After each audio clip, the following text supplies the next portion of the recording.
Hey, what's up and welcome back to the channel. This is the Prokon Geek, and in today's video we're going over some of the basic reinforcement shape codes that you need to know before we start detailing any of our structural elements. So without wasting too much time, let's just get right into the video. But wait, if this is your first time coming to the channel, please click the subscribe button, turn on the notifications, and also remember to leave a like and comment on the video if you enjoy it, because I upload an amazing video every week, so you definitely don't want to miss out on that. Now that we have this covered, let's look at the first shape code for today, and that is shape code 20. This is the most common type of bar that you will find in any reinforced structural element, from your slabs to your columns and beams, although it is rare in isolated footings. It is basically a straight bar without any bend or corner, so you can call it the toothpick of rebar. Okay, I know that's not funny, but it may help you remember what shape code 20 bars look like. Okay, having that said, the calculated cutting length of the bar is just equal to the length of the bar as shown on the diagram. Now that we have seen shape code 20, the next thing we need to look at is shape code 37, aka the standard band bar. This is just a straight bar with one band at one side. Think of a smoking pipe. That's shape code 37 for you.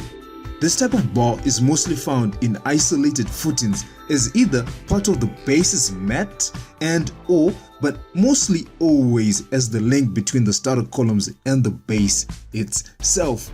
It's also used at the ends of a column, head or stub, and at the edges or ends of beams and slabs. So just like shape code 20, it's a very versatile bar and you will use it quite a lot.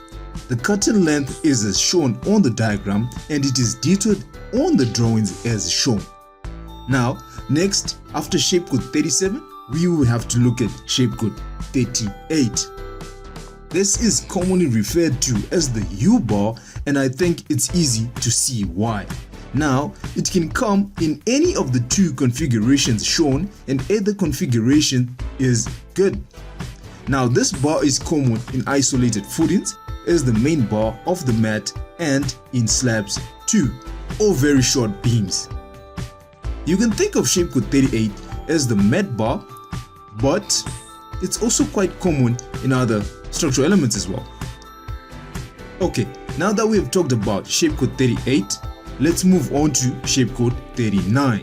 Well, this is virtually just another straight bar with a hook at one end, but to better visualize and remember it, just think of a bespoke umbrella handle, the type that Colin Firth had in those fancy secret agents film.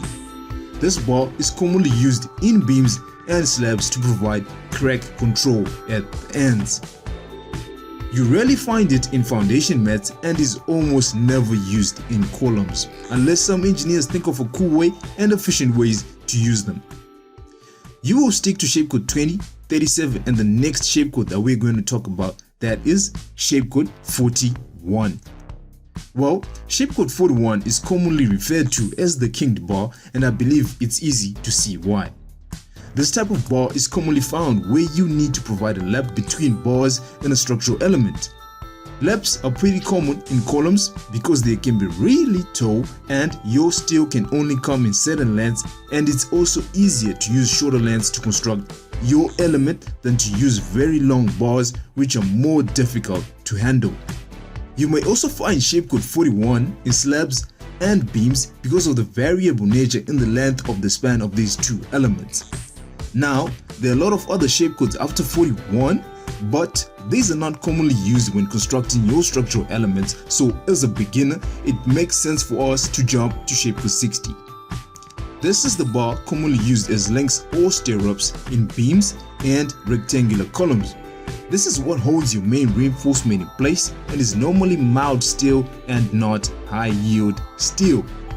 You don't normally find it in slabs, foundation mats, and I believe it's as good as it is in that case.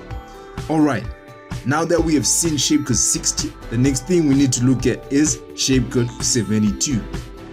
This is another form of link or stirrup that is mostly commonly used in very deep beams or flanged beams.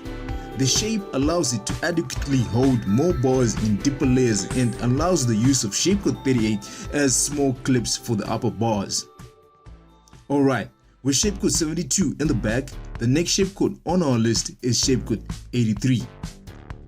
This is the bar used for stews, which are little bars used in horizontal concrete elements such as beams, slabs, and foundations, to support the top layer of steel and avoid it clambering down to the ground. The cutter lengths and various legs of it are as shown, and it would be wise to read on some of the rules on how stews are used before detailing them on your drawings. Okay, now that we have covered shapecode 83, let's jump to the last but not least on our list, shapecode 86, aka the spiral length. This may seem a little bit complicated, but it is the shapecode implemented when you have circular columns or circular members. The spiral shape makes it more effective in securing the main reinforcement than using single circle ring links.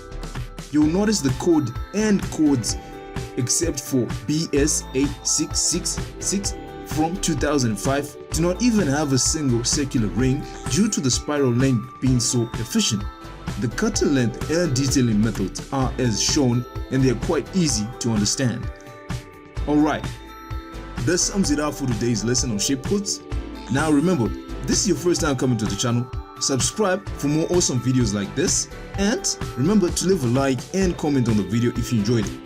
Until next time, this is the Prokon Geek, and we'll be learning how to use Prokon pads to insert rebar onto our drawings. So until then, don't sneeze.